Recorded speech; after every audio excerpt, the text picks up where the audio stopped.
Yesterday I received a guest, 24-year-old young girl. I had seen her in a video clip in a city called Bishkek. It is the capital city of Kyrgyzstan. And she was playing a DJ role, but she's a financial expert. She works with One Acre Foundation. And she had a map of Uganda drawn on her arm with a line she calls serotonin, that her serotonin is Uganda. And she walked into my office in gymwear, and so we had a chat. And what was going on in my mind was, everything is changing in Africa.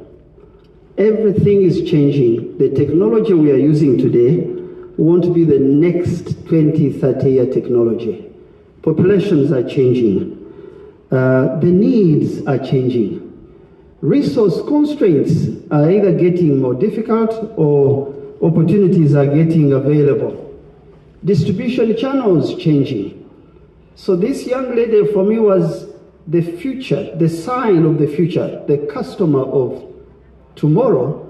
But you know, tomorrow is not served tomorrow. It is fixed today. She is a decision maker of tomorrow. She drinks coffee, she exercises, she travels, she's a financial expert, but she also likes music. In all this mega change, our country has been a little, and those of you who know me, I speak very brutally. Africa and some of our countries have been a little stagnant in terms of manufacturing and assembly. Technology of the future with younger people, but not us speaking this quickly as institutions of government, not being able to visualize how things will be so that we can work with our natural resources and human resources to get things fixed. So last year, because I couldn't sleep, there's something I call the midnight hour, when you are alone and you think through what kind of continent, what kind of country, what kind of institutions, what kind of private sector do we want to shape? And so you feel like you're on the edge of something, but you are not touching it. So we said we will put our hand in the future and make some interventions in our economy, focusing on exports. And we said we will make 4 strategic interventions. They're very simple, but they are helping us understand how the world sees us and how it sees Africa, and the actions we have to take to create a new pathway to sell, to manufacture, to assemble, to bring more tourist arrivals, to build more aerodromes, to get our young people more interested in the continent and not leaving it. So we said, first intervention is the market. Understand the market differently. Stop blind trade. Don't be on market unless you have a trade representative. The role of a trade representative is to ensure research on tastes and preferences is done before you sell a product. The role of a trade representative is also to work with the local media, not CNN, not your BBC, but go into magazines like The Grocer in the UK for fruit and veg, Caffeine in the US, and ensure that people understand who you are, what you do as a continent, and the capacity you're building. And once you have established trade representation, please establish a trade hub. And the purpose of a trade hub is to give a sense of permanency to the meetings. And so you are here in Uganda, but when you're gone, well, very few of us will retain the memory of the country. So what if there was a trade hub at Entebbe Airport where you find some of your countries, African countries' products displayed? You would have a sense of relationship. So we are opening trade hubs. Our first one in Southeastern Europe was the Balkans 2 weeks ago. Yesterday, our sales in that trade hub was $900. It's growing. Young people are coming there, testing Uganda coffee, Ugandan fruits, Ugandan vegetables to create a sense of presence. Now, when you find a market, the market demands that you have a standard, and standards must be complied with. So we're working on laws, regulations, enforcements of certain standards I don't have time to go through, to ensure that the market that we've opened we can supply it. Many of you know that to supply a market, you need to start from a household. And you need to go to a district level. I need to go to an aggregator. And you need to go to an exporter. And you need to go. So these levels require particular standards so that you can make this happen. Now, when you have the market and the standard, the next thing is, do you have the right infrastructure, the right logistics? Is your logistic charge less than 5% of your price? So that forced us to look at space, air, land, and water. And so we are working with Uganda Airlines, Uganda Air Cargo, open new routes and ensure that those who take our products, including processed roasted coffee,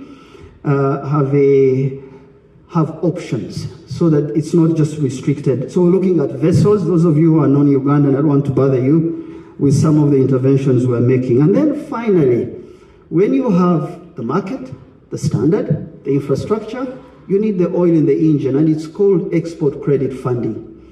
So we're trying out something we call the Trade Frontier Fund so that we're able to underwrite invoices of those who get orders in the market to do this.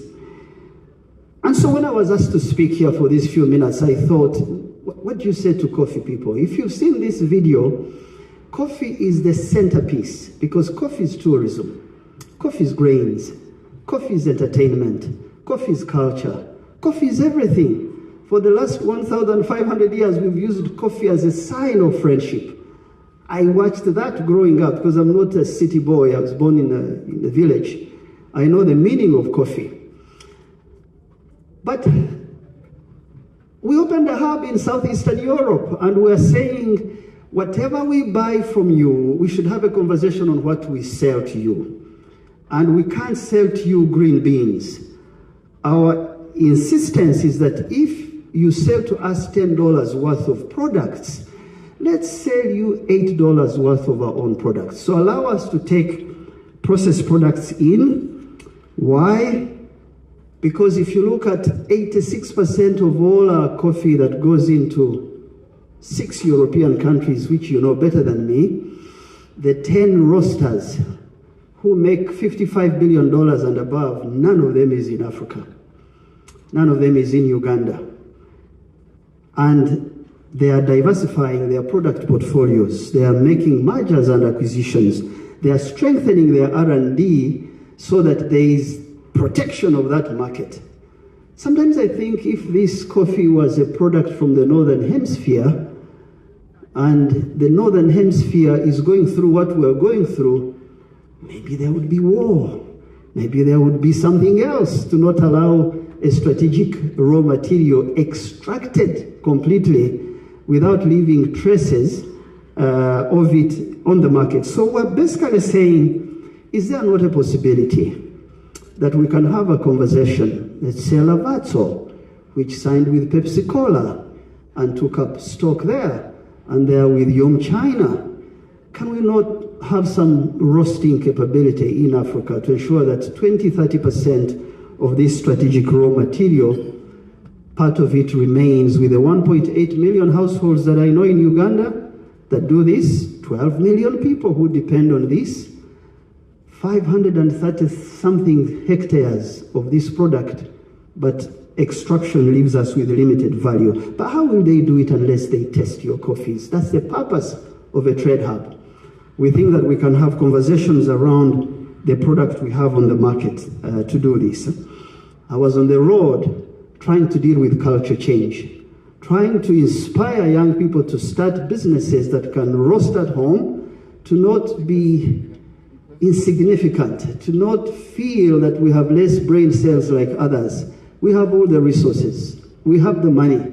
It's just the will, it's the culture change we require. Culture is cellular. It's very granular. That's why it's very hard to shift 60 years of a particular behavior. But culture also is changed by a few people who take a stand. So under PACEID, we're taking a stand. We will be in all the key markets. We now have 7 trade reps, and we insist on a negotiated entry to the market. Many times I feel like I want to be a fly on the wall Of all our government procurement, if you're bringing in vehicles from Japan, let me speak to the Japanese in the language they understand. What am I saying to them before I can receive those vehicles? If I'm receiving X technology from UK, what am I selling to them strategically? Can I land at Heathrow? Can I attract 60,000 tourists directly in my country? These are things we're working on, and we feel that they'll attract capital, they'll bring skill, they'll deal with the question of patents and proprietary rights. I want to end with this example. 10 years ago, our university, there was a doctor called Nachimbugwe. She did very good research on a product called Nsenene, which is grasshoppers, which has its own oil, which is a very healthy product. In Northern Europe, I know that EU has patented mealworms and house crickets, but our Nsenene falls from the sky. She did research on how to expand production and commercialize this product. But the research remains in Makerere.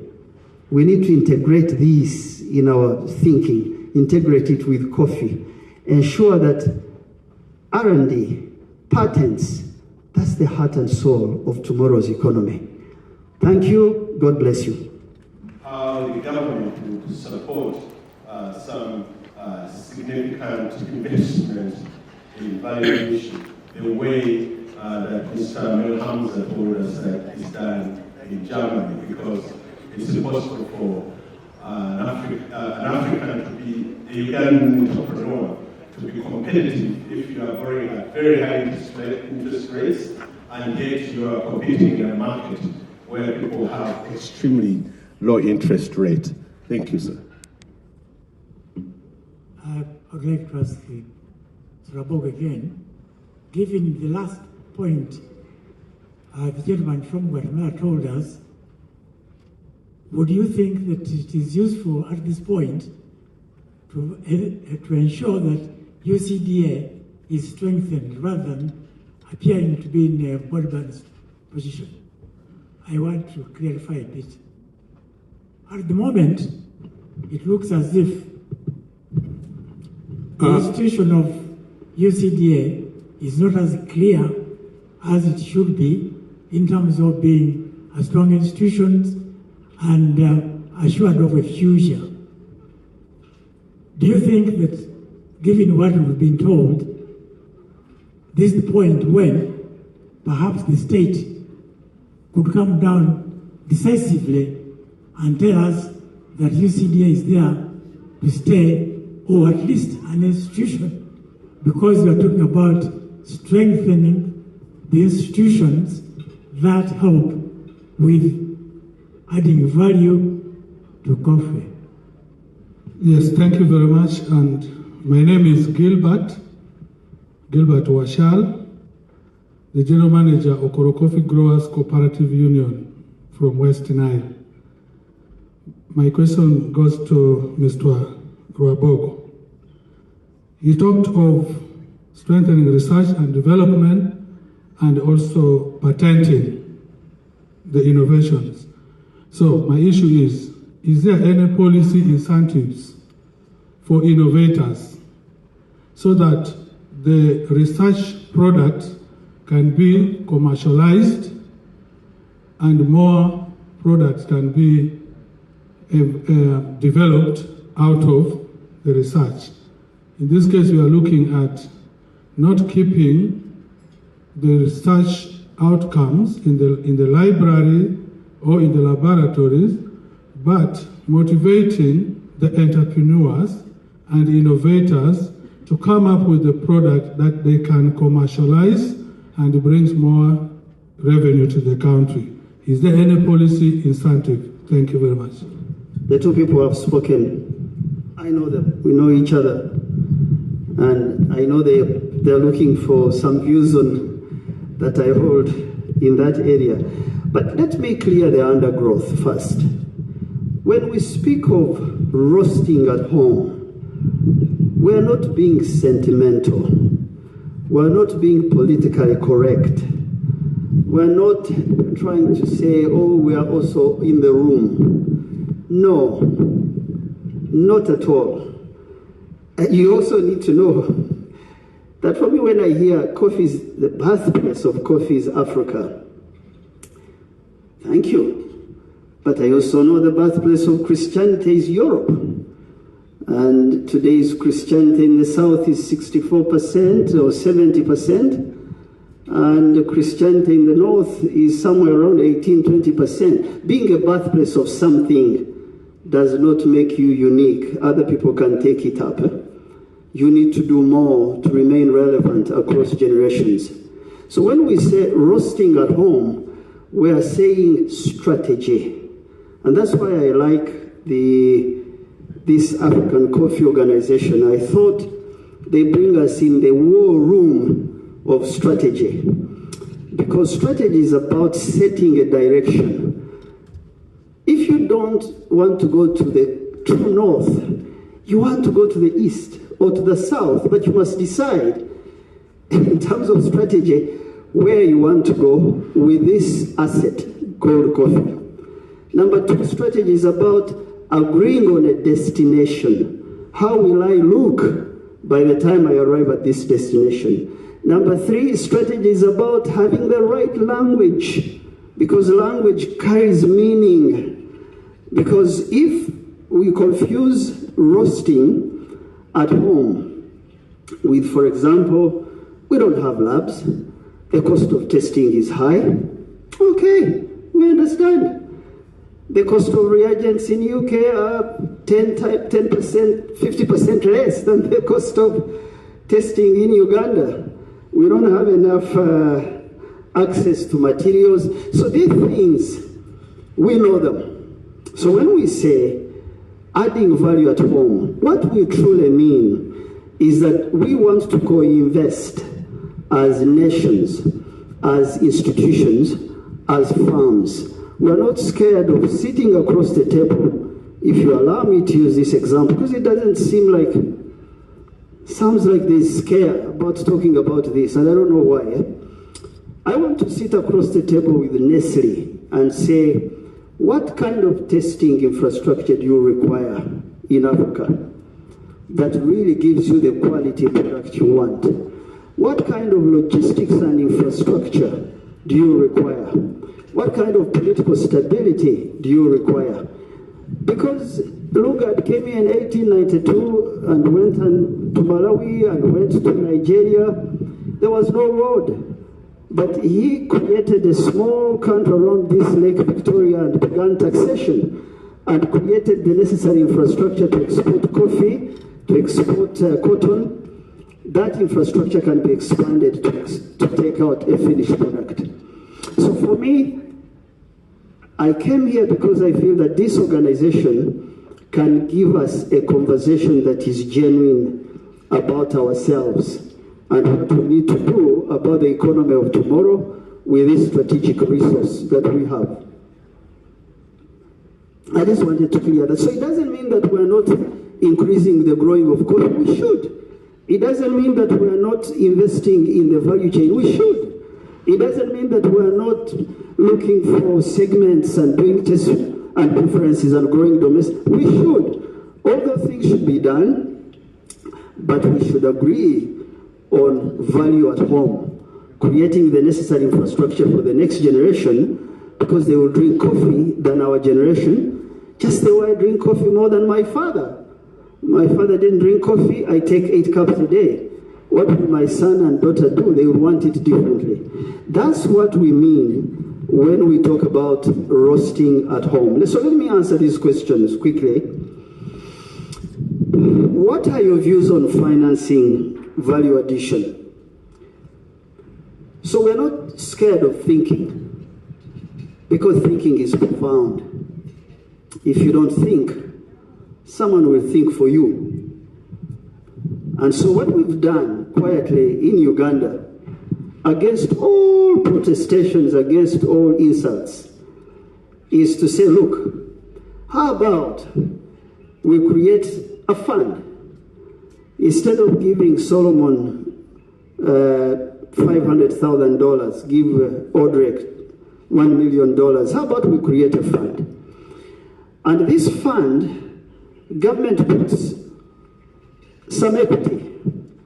And all we want with that fund is that if you say you're giving me $1 million, allow me the opportunity to leverage it, to take this 1 million and go on the international market and raise money, which is normally done. Because I understand the companies who are talking about roasting in the Northern Hemisphere, they go on the stock exchange and raise cheap investment money and you can't compete against them.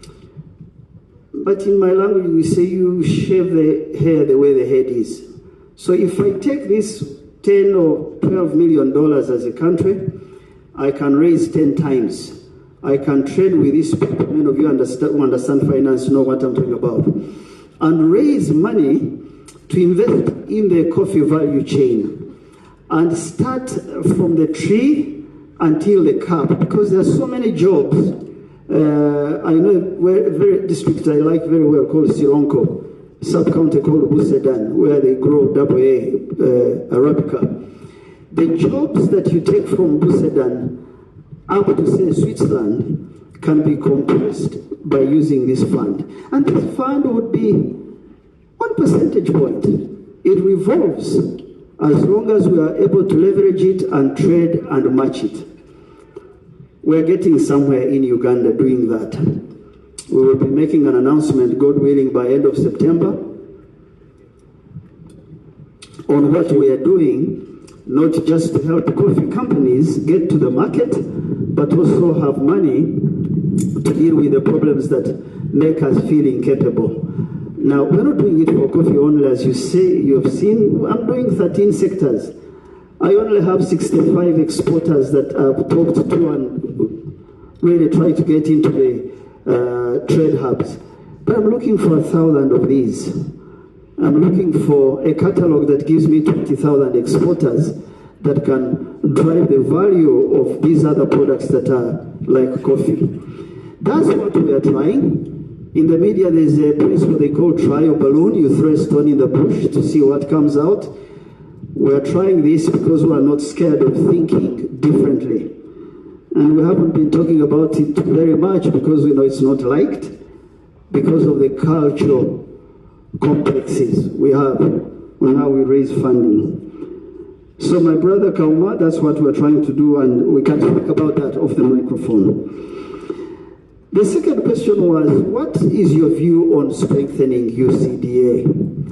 So in young countries, me, I'm fighting for Uganda to be an emerging market economy.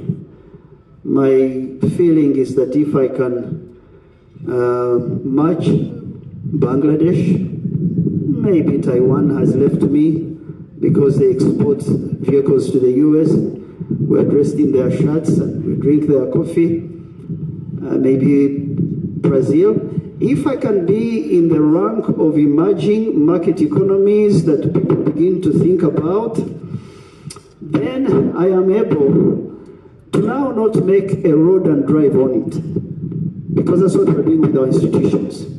We equate the leadership of institutions with the institutions themselves. So when we wake up and we are unhappy with Emmanuel knows I speak very openly. We think now, sorry, we need to deal with this institution differently.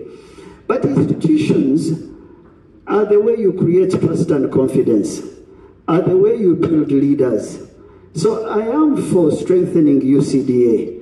I am for giving UCDA many more networks and ecosystems so that it's not just coffee as you know it. It's the things attached to coffee. So I can pull in cocoa, so I can pull in my milk. I'm a milk farmer, I'm a dairy farmer. And I know that my father, who passed away in 1999, was milking 40 liters a day. And he was selling, he wasn't even selling. There was no market for raw milk. The market for raw milk in Uganda expanded towards 2005. Should I keep doing raw milk? No, I found an equity fund and we have a processing plant. But we're doing liquid. I need to move to powder. I need to move to PACEID, but I must process. I must find cheap money to continue growing the value chain. That's what I see with coffee. That's what I see with the roasting that I was speaking about. So I am for strengthening UCDA. We can have a conversation about how should we approach this, given that the tension between today's demands and what the future requires for institutions needs us to walk in the middle and make sure that institutions I'm sorry, we survive. are told we are remaining with just 1 minute. Please just wind up so that we give the next session time to start. Oh, I made a mistake. When they warn you, it means that people are not listening. My final one, innovators.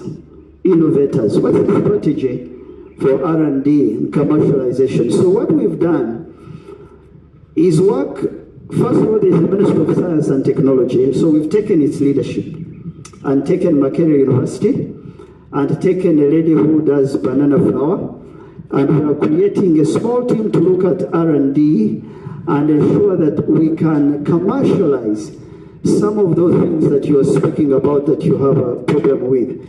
We need to have a conversation out of here because Gachari Mabaga, as we say in Uganda. But we're thinking about all these things, just that part of strategy is doing little, because if you do so much in a short time, you do nothing. So we're trying to reduce what we're doing so that the few we do them very well. Thank you very much.